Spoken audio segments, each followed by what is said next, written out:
की बात है। वृंदावन गांव में एक नटखट बालक रहता था जिसे सब कृष्ण के नाम से जानते थे।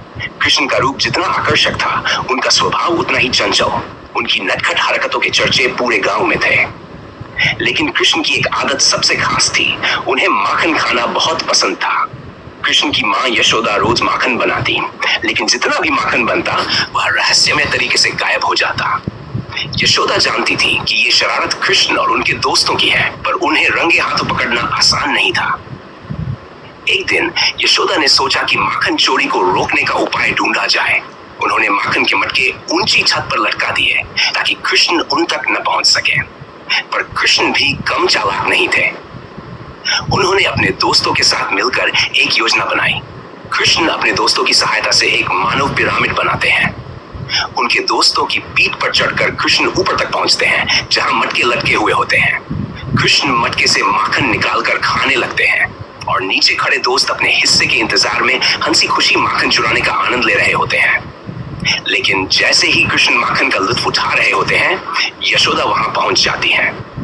कृष्ण के दोस्त भाग जाते हैं, पर कृष्ण माखन के साथ धर लिए जाते हैं। उनका मुंह माखन से लथपथ है। यशोदा गुस्से में होती है, पर मन ही मन हंस भी रही होती है।